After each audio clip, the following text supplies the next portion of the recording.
mobile. Okay, so now we have that done. Let's actually get to implementing some JavaScript to give our button some functionality. And by functionality, I mean I want there to be a drop down if I click on the hamburger icon. So let's do it. The first thing that we need to do, if we remember from our JavaScript lesson, is actually create a JavaScript file. So just as before, I'm going to create a directory called source, which is going to store our index.js file. So let's add a file called index.js. If you've done it correctly, you'll see a JavaScript icon show up. This is because we are using the JavaScript extension. We are telling our IDE that we want to be working with JavaScript. I'm actually also going to put my styles CSS file in here, which is going to break everything for now. So we need to actually fix that. So we need to go in here, and instead of linking to our styles CSS, I'm going to link to the source styles CSS. And I'm also going to have to link our index.js file. So I'm going to do this at the bottom of my file. I need to do it after any or all the HTML tags. I need to put the script tag last. So I'm just going to put the script tag like this. And as the source, I'm going to give the path to the index.js file. So because we're on the root of our project, we need to go into the source file and get the index.js file. So that is now done. Once again, if you do remember from our introduction to JavaScript, so the very first lessons of our JavaScript section, I don't have to use the script tag at the bottom. I can also put it in the header. Okay, so that is an option too. However, if we do put in the header, we need to have an event listener for this file. So I haven't done it for here, but I do it in a few tutorials. So please go check out some of my game tutorials where I do that. So just be aware that there's two ways of linking your JavaScript file. Okay, now the first thing I want to do is actually grab our hamburger so we can work with it. So for this, I would use document. I'm going to use get element by ID because our hamburger here does have an ID. So I'm going to use that. So I'm just going to pass through the name of the ID. And of course, we need to store it as something. So let's store it as hamburger button. So there we go. We've got a hamburger button. That's great. The next thing we also need to grab is the nav unordered list itself. So I'm going to go const nav and then document once again. And then let's go back here. Does it have an ID? Has a class. I'd rather just give it an ID. We don't have to, but I think I want to show you that you can have classes and ID. So I'm going to do it. And I'm just going to put nav list because it's an unordered list. So let's go back here. Let's store nav list document, get element by ID, and then nav list. Okay, so we have those two things picked out. The next thing I want to do, well, what do you think we need to do apart from save this file? The next thing we need to do is actually add an event listener to the button itself. So if you remember, I would get the hamburger button and use add event listener. And we're going to be listing out for a click. So once again, I did not make this up. This is one of the options that we can pass through into an event listener. And once we click it, well, we want something to happen. We want to toggle the button.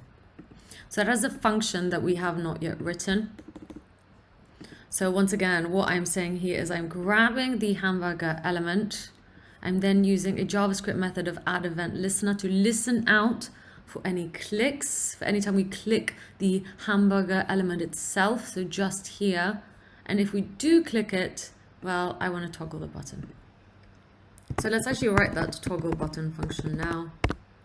Let's open up our parentheses, and there we go. So now we need to actually grab the nav list itself. and then use a JavaScript property of class list. So I did not make this up. I'm essentially going into my style sheet, okay, and I'm going to search for a class, which at the moment doesn't exist. I'm going to toggle, once again, I did not make this up. This is a method that will act on the class that we find. I'm going to toggle the show class. So yeah, we have not written it. That's why we're getting a lot of red here. We need to actually write it. And I want to attach it to the nav bar. So I'm going to get the nav bar and show. And instead of having display none, I'm just going to put display flex. Okay, so now if we refresh and we click the button, there we go. We are seeing our navbar show up. It hasn't been styled yet, so don't worry, but let's just make sure that works. So nothing on desktop, nothing on tablet. We are on mobile, and then it's click. So we're literally toggling the show class to be on, off, display flex, display none, display flex, display none. Okay, now let's get to styling this a little bit more. So once again, I'm actually going to, let's make sure to get rid of the outline. So hamburger, focus, outline, none.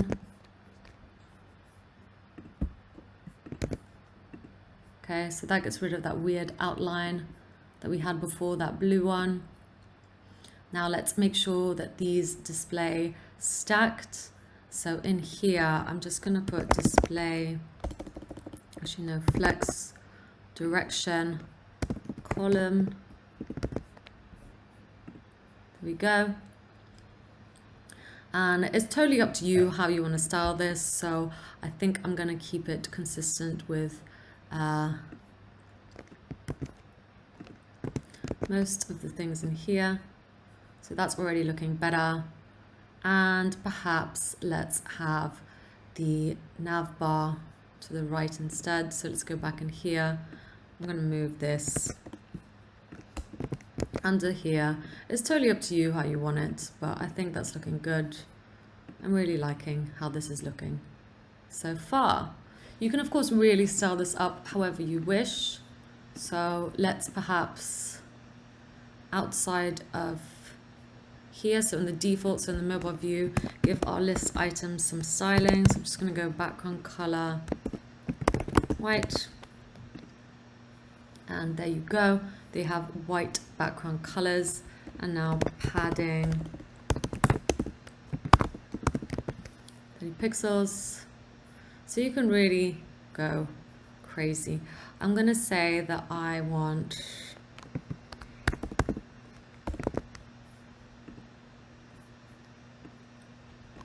5 pixels and 30 pixels. Okay, so like that. Bear in mind this will style anything below here as well, so just keep that in mind too. Or you can simply go into the nav bar like so. And this will mean that only the list items in the element with navbar will be styled in a certain way. So all of these list items, because they're in the unordered list with the class of navbar, are going to be styled to have a background color white. So you will see these are ineffective because they are not in the navbar, even though they are list items. So that's a cool tip for you. Let's also give them maybe a border radius. Border radius, 4 pixels, and a margin of 0 pixels. Actually, maybe margin of 5 pixels. So there you go. Styling really is a lot of fun. You can really spend loads of hours on this. Let's just check it's working for here and that styling is not applied. It has been applied. That is because we need to once again go in here. So nav bar this item, and then remove the styling, or we can just take the styling from up here that was our default.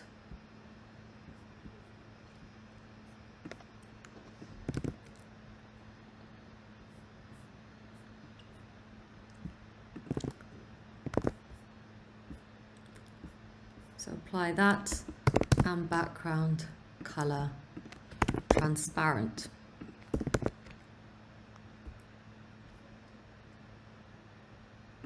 Smooth, 0 pixels. Padding 0.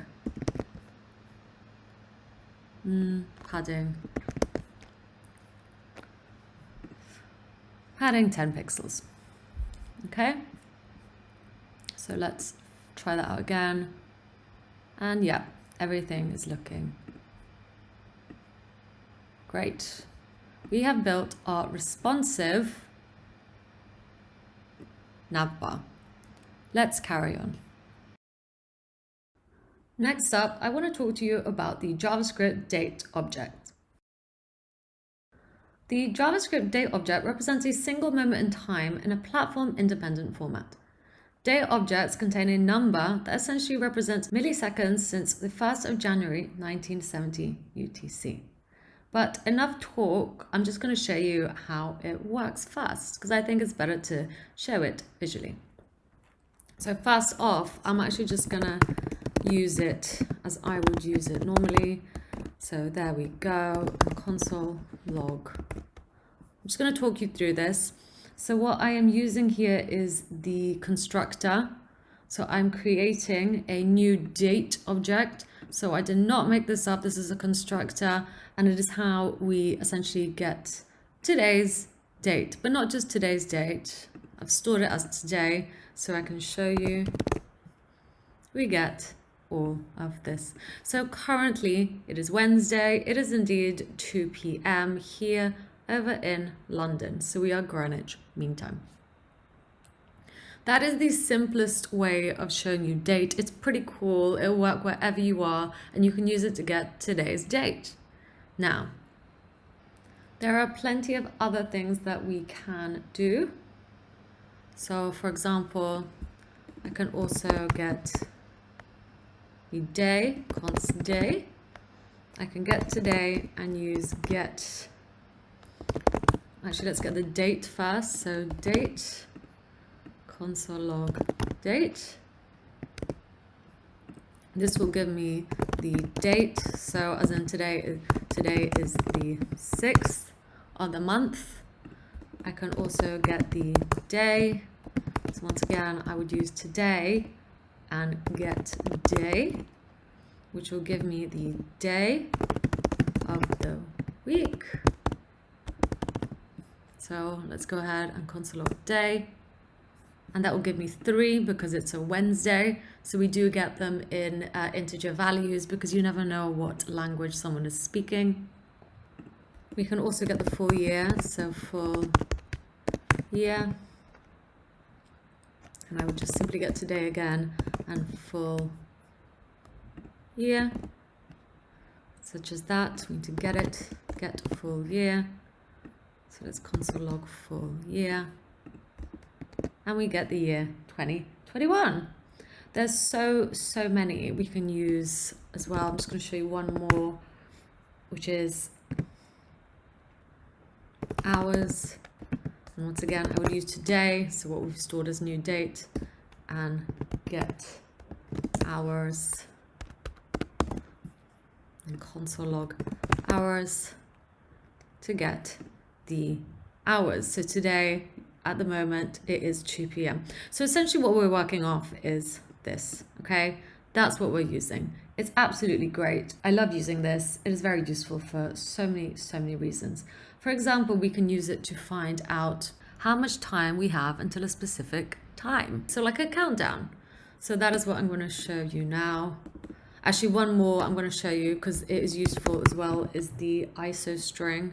So ISO string date, and I would also get today and to ISO string, because this is quite a popular one to use for programmers to really sort of standardize how we deal with dates.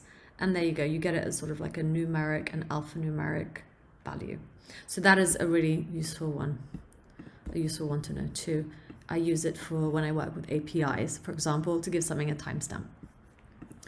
Okay, so let's actually do this. So say we want to build a countdown. We want a countdown to next Christmas. Okay, so how would we do this? I'm going to actually do a countdown here. So we know that Christmas is, should we do it in this format here? So I'm just going to use it in ISO string format actually. So this is Christmas. Let's just set it to 2021. So the 12th month. And for me, it's the 24th. And let's just keep the time the same. I'm just going to put it as a string. Let's clear that. And then I also need to put this in the constructor. Okay. So now we have our Christmas. Now, if I have the console log and get Christmas and just minus today, or what we have stored as today, in our console log, we get the difference in milliseconds. Okay, so that is the difference in milliseconds. We can then use this to create a timer to count down the minutes until next Christmas. So let's do this now. Const minutes equals, so I'm just gonna get Christmas. Should we store this as something? Okay, const milliseconds to Xmas, Christmas minus today, and then 2 minutes, well, we'd get milliseconds to Christmas and divide the value by 60,000. This must be a minus. Okay, so that is exactly how many minutes we have left. I'm just gonna get rid of that so it's less confusing. Console log minutes to Christmas. And now let's make our timer. So I'm just going to use, I'm going to pick out the purple element, which I've already made as date. So I'm going to use, I'm going to do up here. Don't need all this space, so let's just condense it a little bit. I'm going to have const display equals document query selector, not all, we just need one, and find the element with the class of date. And then use display inner HTML, so the property of inner HTML, to display the minutes. One thing I can do, I don't have to, is change this to a string. So I would use toString, which is a JavaScript method.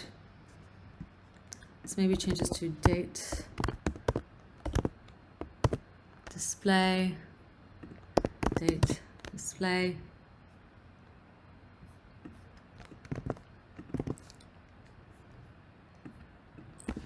Sure what's happening here. It's very strange. Date display inner HTML, string text, content. We're looking for the date class. That's my fault. Okay, so let's put the minutes back in. Okay, great. So we have our minutes there. Let's change, we don't need to do this as a string then, but we do get a very long number. So let's actually break it down. I just want it to be in minutes. So once again, let's use what we've done before. Round this time. I'm just going to round it to the nearest minute. Let's go in here. I'm just going to make the color of the font white and font size 70 pixels. Text, align, center. Oops. So there we have it. That is exactly how many minutes we have until Christmas. Great.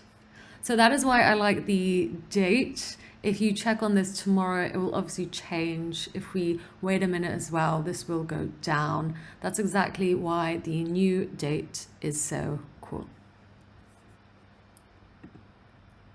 So there you go, you've seen it change. Okay, great. I think this was really useful. I hope you enjoyed it. I really like working with the date. So yeah, hope you learned a lot, and I'll see you on the next lesson. Okay, so we've come to the part about the course where I want to talk to you about timers. There are 3 timers that I want to focus on, and I'm pretty excited. They are really useful. Let's get to it. First up, we're going to talk about the set timeout. The set timeout method essentially calls a function or evaluates an expression after a specified number of milliseconds has passed. What I mean by this is this. We use the set timeout. In this syntax, we essentially pass through a function and then the amount of milliseconds that we need to pass or we want to pass in order to execute that function. So that is the syntax. Please keep that in mind. We're going to use it in order to display some text in our speech bubble after 3 seconds. So what do we need for this? Well, we need to know what 3 seconds is. So const time, and 3 seconds is essentially 3000 milliseconds. So that is the time we need to pass. We already know what we're going to put through in here. So let's do that. So set timeout, I did not make this up, okay? And I did not make up the syntax for it. So we need to put in a function here and then the time, because we stored that as a variable. We could just as well put through 3000, but we are going to put through time instead. And well, what do we want to happen? Well, we want to invoke a function. So let's write the function now.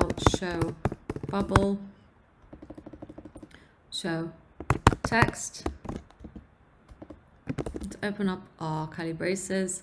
And this is the function that we want to invoke. So I'm just going to put it through that. So at the moment, it doesn't really do much. Let's just check this is working though. Console log, all good.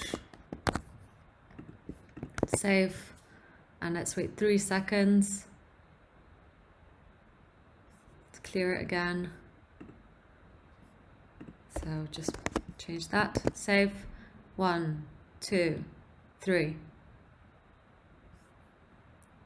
Refresh, 1, 2, 3. All good. Okay, so that seems to be working. Let's actually get our text showing up. So for this, once again, I need to grab, so I'm going to grab the bubble. So what I would need to do is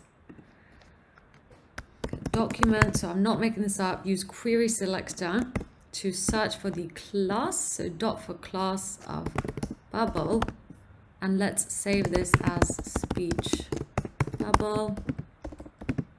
So that is essentially our speech bubble now. Now in the function, I essentially want to get the speech bubble, and in the inner HTML, I want to put some text. So let's put the text, hey dude, and save. And there we go. We are indeed getting the message, hey dude. I'm just going to style that out perhaps a little bit so it looks a little bit better. Let's give it some padding, 20 pixels, height 100. Okay, so there we go. We are getting hey dude show up after 1, 2, 3 seconds. Let's refresh that. 1, 2, 3. Hey dude. Brilliant. So that is how we would use set timeout to essentially make something happen after 3 seconds. We could also make another. I'm just going to do something else. So let's make the text show up after 3 seconds, and after 10 seconds, let's make the whole thing disappear. So I'm just going to use function delete text. So I'm just going to do it in the same way that we did it before, set timeout. So we pass through a function. So I'm going to pass through delete text and the time that we want this to disappear after. So I could just put 10,000 milliseconds. So is that 10,000 milliseconds? So that is 10 seconds. So that is another way of writing that, just passing through the number itself.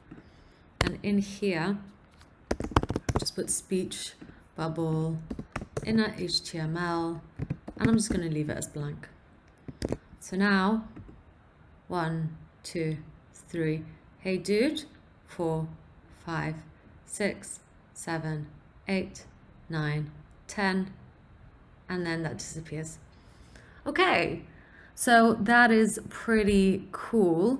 Another way you might see this written is actually instead of the function, so I've taken out the function here and written it like so. I have seen it written like this as well. So I'm just gonna comment this out for now. I could essentially get this set timeout. Let's open up our parentheses. So we need to pass through a function here, and then let's pass through 10,000 seconds again, 10,000 milliseconds, sorry. And instead of just passing through the function like this, I could literally write the function.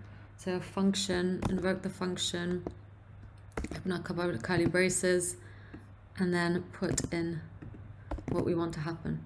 So that is the same as me writing that. I just written it in one line. It is totally up to you as to how you want to do it. I prefer this. I think it's more readable, but of course this is an option too. So let's check it out. 1, 2, 3. Hey dude. 4, 5, 6, 7, 8, 9, 10. And there it goes. Okay, so that is all I really want to show you on set timeout. I just want to maybe show you one more example with an exercise that you can do yourself. So hopefully you made a note of that. If you haven't, pause here. I want you to use the set timeout to get rid of the whole bubble after 5 seconds. Have a think about how you would do this. If you don't know or just want to see me show you the answer, that's fine. I'm going to pause here for those of you who want to have a go at doing this anyway. So I'll see you in a bit. So have a go at doing this yourself. Build out the HTML and CSS you need for it to work. You can simply just build out your own. We are just testing if the JavaScript that we wrote works. Okay, so the way I would do this is, once again, let's get our set timeout. We know that we want to pass through a function after 5 seconds, so 5,000 milliseconds. But what is the function? Right, well, I would get a function and let's call it delete bubble. And then let's open up our curly braces. And then this time, well, I would still need to go in. So I'm still going to go into our document and use query selector to find the div, or is it a div? Yeah, div with the class of bubble. So I'm just going to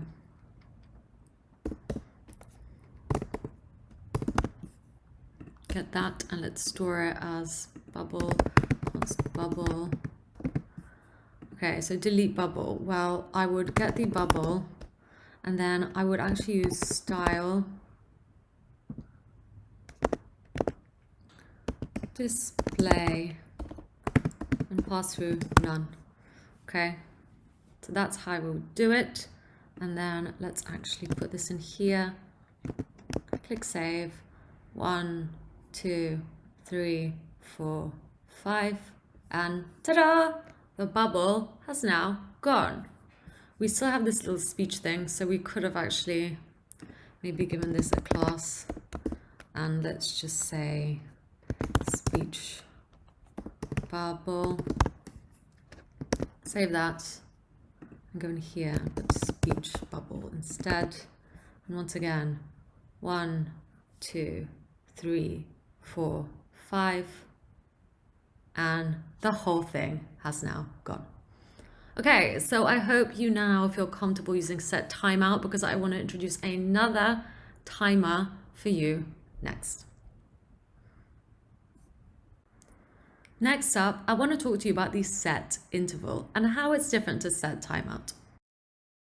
The set interval essentially calls a function or evaluates an expression at specified intervals. It will continue calling the function until the interval is cleared or the window is closed. So what this means is essentially, unlike set timeout, which will invoke something after X amount of milliseconds, this will keep calling the function, okay? It will keep calling the function, say, every 3 seconds if we tell it to. It will keep doing it and doing it and doing it until we tell it to stop or we close a window down. So I'm going to show you this with an example. Set interval. So let's open up our parentheses again. Similarly, it takes a function and then the milliseconds that we need, milliseconds, that we want to pass until we can invoke the function, but we keep doing it over and over and over again. So I'm going to show you this now, milliseconds. So let's keep that there. I'm just going to comment that out so you can keep seeing it. Let's say, for example, that I want to get some text in here again, but I want it to keep flashing at us. So I want it to say alert. So const text equals alert. And then let's get an emoticon. So I'm just going to use that for the text. Now, let's say that we want it to keep going every 2 seconds. So const time equals 2000 milliseconds. So there we have our 2 things that we need in order to get this working. Let's write a function called show alert.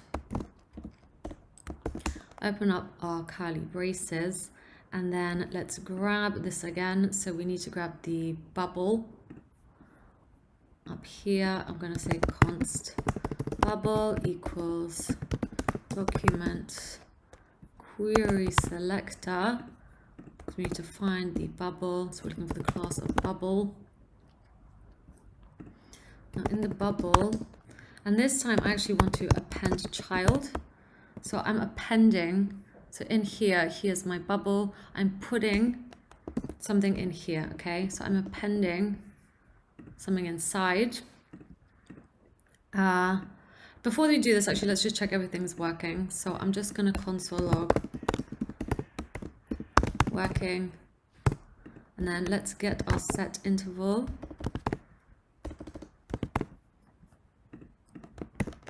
And then we need to pass through the function, so show alert, and the time, so 2000 milliseconds, and save. And you will see here in the console log,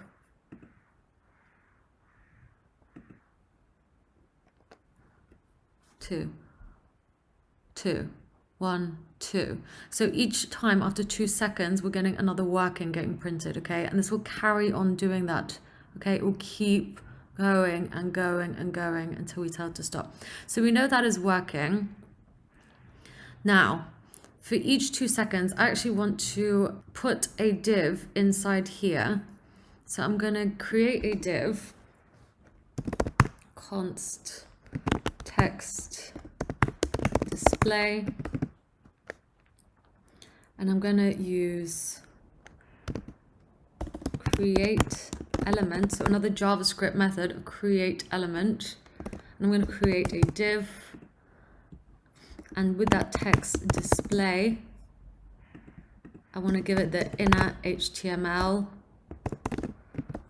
of the text. So that's alert. So I've created a div. We need document here, document. So we need to make sure the document is before the create element. So there's a lot of new things working here. This is an advanced example that I want to show you. So create element, I did not make up. Document, I did not make up. Div, I did not make up. We want to create a div that we are storing as a text display. And then in this div, we want to put the inner HTML of alert. And then we want to get the bubble and use append child. Again, I did not make this up. This is a JavaScript method to put in the text display after we have given it the text.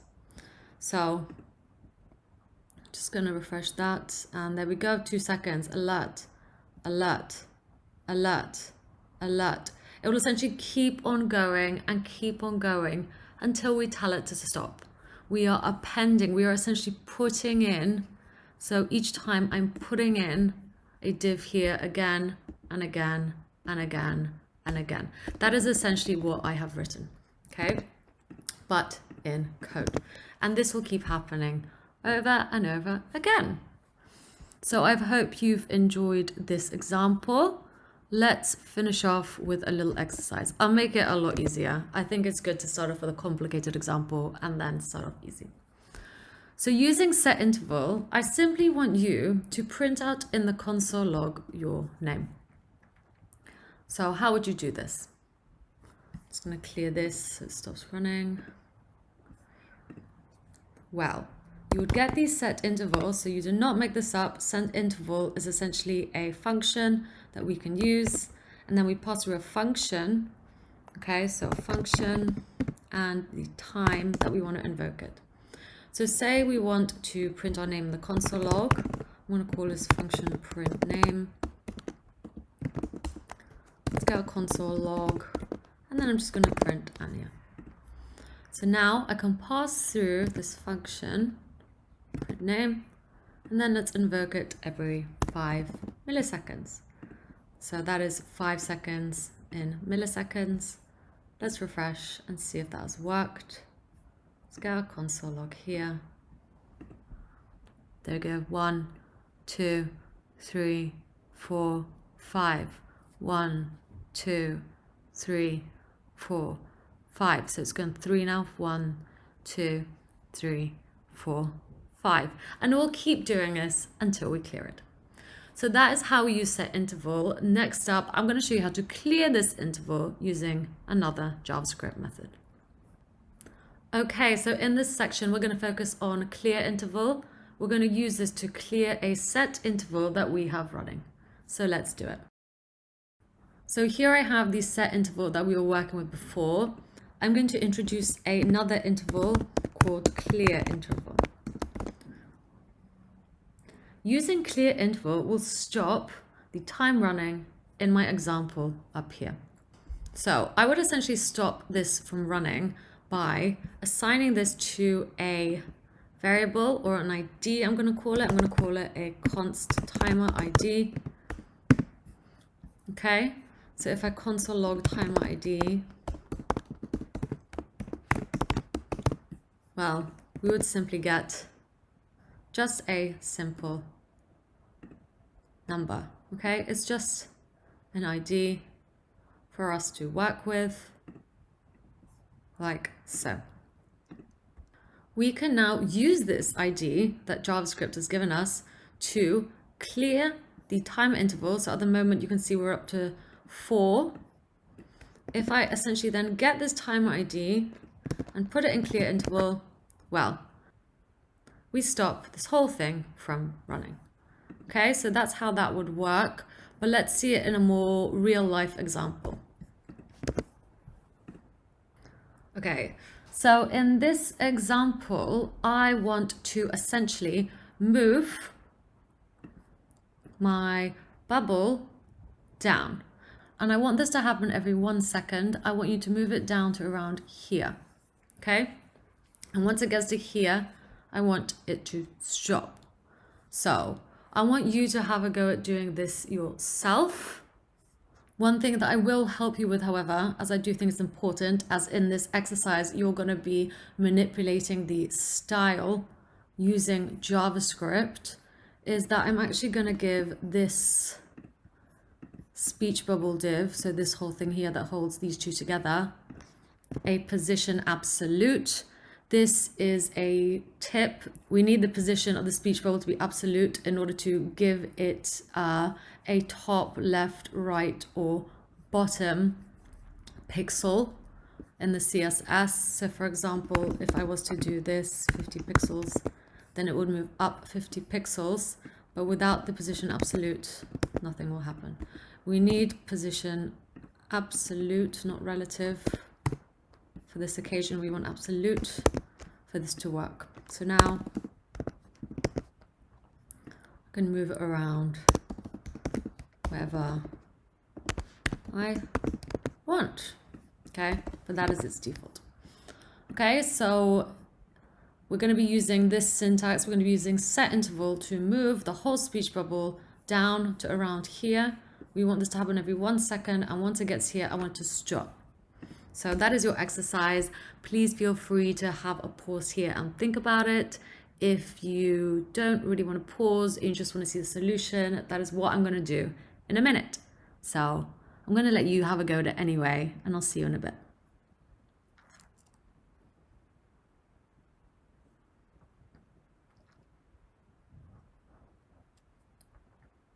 Okay, so the way I would do this is like this. I would of course get the set interval, and we need to pass through a function and the milliseconds. So we already know we want it to happen every 1 second. So I've gone ahead and put 1000 milliseconds, and let's write a function called move bubble. Okay, so we know that's going to be the function. I'm just going to put it in here. Now in our function, what do we want to happen? Well, as long as the height, let's say, okay, so let's get a height here. Let height, I'm going to start off with 0, and then I'm going to actually pick out this so I can use it. So document query selector. Once again, I'm not making this up. These is a JavaScript method that will allow us to look in here and pick out the div with the class of speech bubble so we can use it in our JavaScript. So class dot for class, and let's store this as something so we can use it in here. I'm going to call it a speech bubble. So now if I got the speech bubble and use style, so by using style, I'm essentially saying I want to get the style of the speech bubble. I want to get this. I want to give it a top, and let's say 100 pixels. So I need to, this needs to be on a string actually. So there you go. See, I can move it around now from my JavaScript. So I'm also going to use the height to do this. So instead of 100 here, I'm just going to put height plus 100 pixels. So at the moment it's 0, it's up there. Cool. Let's maybe put it back where it was, like 100. Now, I want to increase this height every 1 second. So I would do this by essentially getting the height and using the assignment operator to add, I don't know, 50 pixels to it each time. And then each time that happens, I want to assign it to the speech bubble. So I'm assigning the new height to it. Oh, and it's already going. See, there you go. Woo! However, it's not stopping. So let's fix that. If height deeply equals, say, I don't know, 300, then we want to clear the interval. And we clear the interval by typing through or passing through an ID. So we need to put this on an ID, let timer ID equal, so that we can stop this set interval. So I will then get this and pass that through. So now it would stop there. Okay, I'm just going to console log it to see what is happening. So console log height 150, 200, 250, 300. And because height deeply equals 300, we cleared the timer ID and this has all stopped. I could also make this, you know, when height is bigger than 300, if you're not sure if it's going to be a specific amount, that will essentially work too. So when the height is bigger than 300, that will stop. Okay, obviously it stopped in a different location because we managed to get to 350. You can do bigger than or equal than, and that will be the same response. It will stop in the same place. Great, so that is a more complicated, a more real world example of how to use set interval. It is one that I use in my games. I use it in Doodle Jump and Flappy Bird. So if you want to check those out, please do. Now would be the perfect time to do so. Okay, that's it for timing events. I will see you in the next lesson. We have got to that stage in the course where I'm going to talk to you about classes in JavaScript. This part is a bit more advanced, so I'm really excited that you got to this part. There's a lot of learning to do, so let's get to it.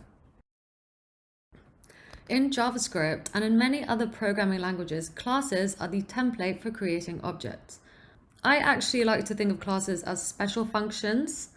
Okay, so I know that doesn't mean a lot to you now, but just as you can define function expressions and function declarations, the class syntax actually has two components: class expressions and class declarations. As a beginner, this is a lot, so I'm gonna break it down for you now. So one way to define a class is using the class declaration. To declare a class, you simply need to put the class keyword with the name of the class after it. So I'm going to put, for example, rectangle. Okay, and then we need to get a constructor, because this is how we're going to construct our rectangle. We're going to have a height and a width. Okay, so this is the syntax we're going to use. We're going to introduce this word. This height equals height, and this width equals width. So you don't know it yet, but we've essentially made a sort of template. Whatever we pass through into the class, so for example, if I want to make a new rectangle, as rectangles come in many widths and many heights, I would simply use new rectangle and pass through a height. So let's put 300 and a width of 100. So let's have a look at this.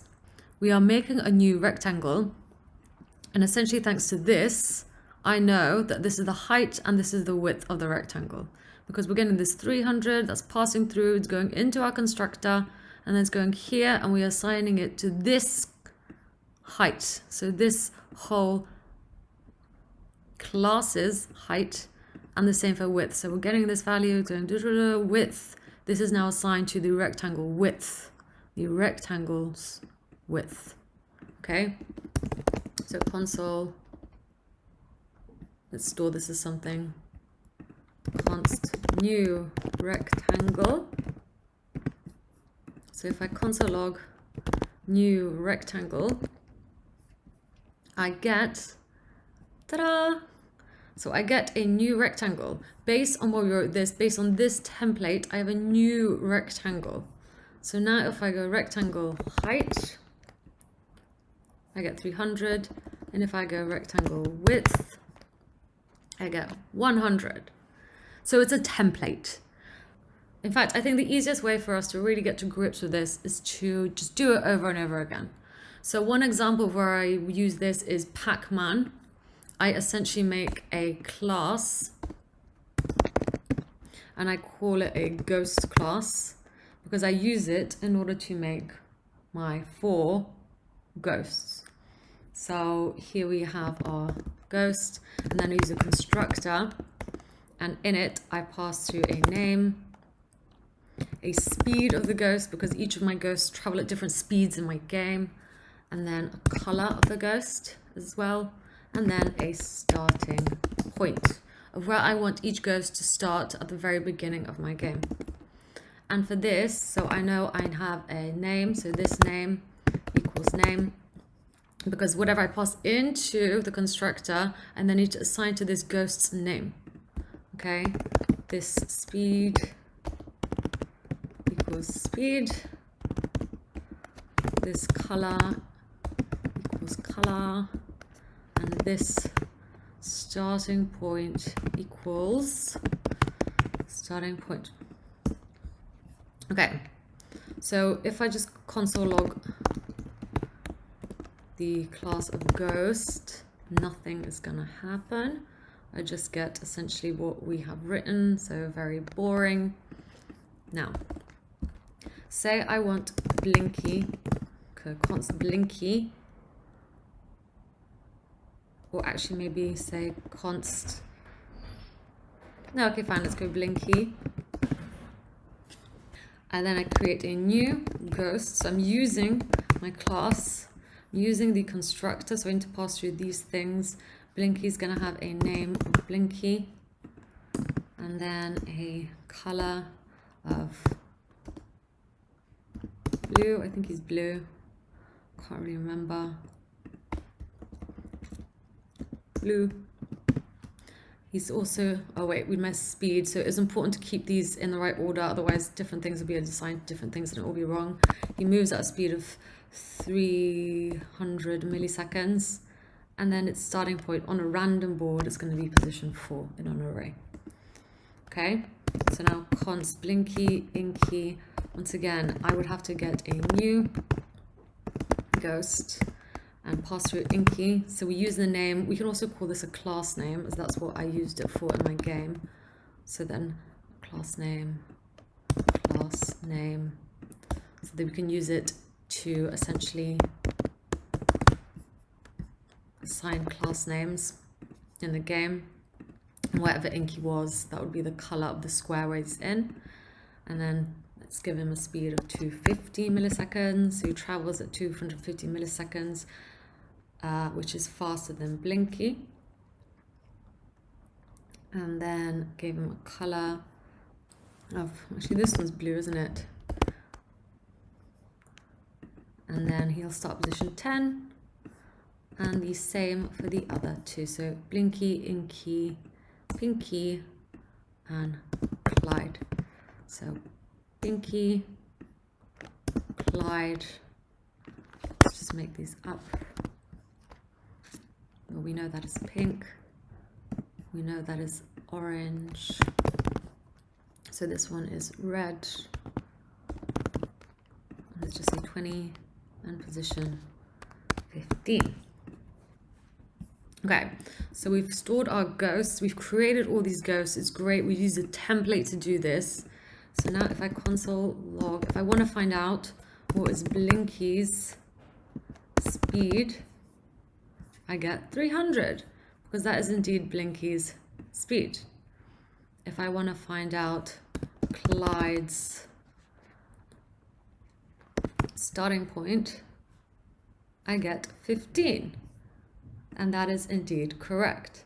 So that is how I used classes in my Pac-Man game. It was super useful. If you do want to take a moment to try our project with all you learned so far, now is the perfect time. After learning classes, you are all set to go and try learn Pac-Man. So I really suggest you do Pac-Man at this moment in time. I hope you enjoy it, or if you'd rather just carry on learning, please carry on watching this tutorial. See you in the next lesson. Well done, everyone. You have just completed your lesson on classes. As promised, I provided you with an external project, and that is my Pac-Man game.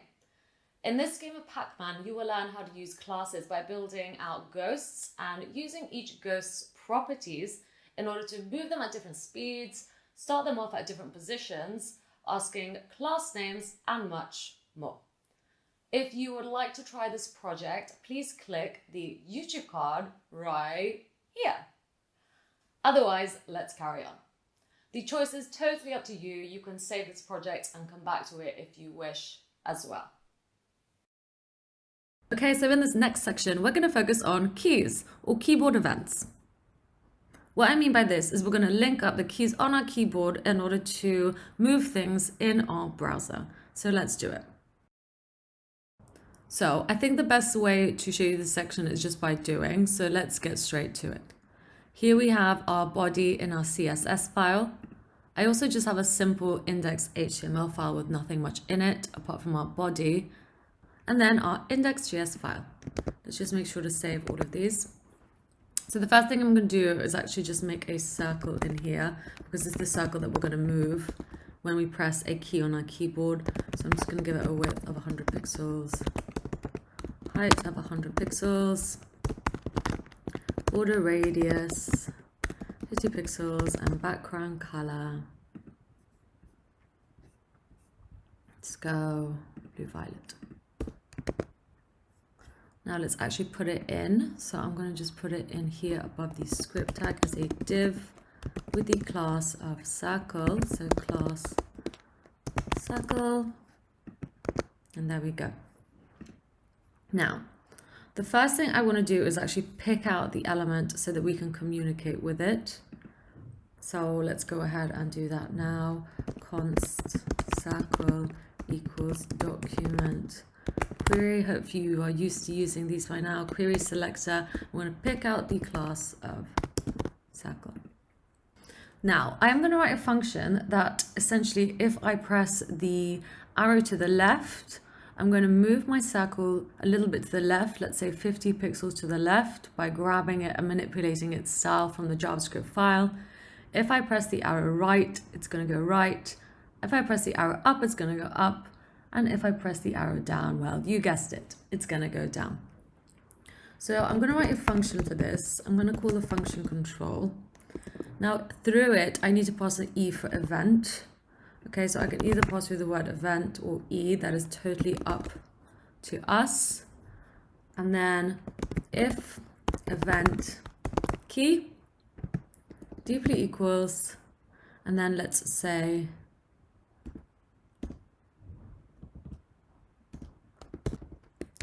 arrow left. I'm just going to console log this out for now. Pressed left to see if it works, and save. Now, of course, we need to attach this to an event listener because we need to actually listen out to things happening. So for this, I'm going to use document add event listener. So I'm going to listen out to the whole document this time. So I'm not attaching it to the circle. I'm not attaching it to the body. I'm listening out to the whole document to listen out for any time there is a key pressed up. So once again, I am not making this up. Key up is something that we need to pass through into the event listener. I could also have key down. That will just mean that we're going to listen out for a key down instead of when we lift our key up off a key on our keyboard. And I'm going to pass through control. So I'm literally passing through this function here. So we're going to listen out to any time we've pressed a key down.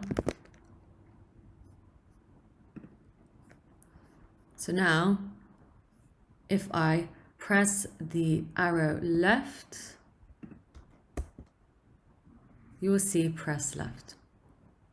This is the syntax for doing it. I would need to pass through an event. So I've written a function, I've passed through an event. I can even put E for short, that is totally up to us. And if the key that I pressed deeply equals arrow left, well, we know that we have pressed the left arrow on our keyboard, okay?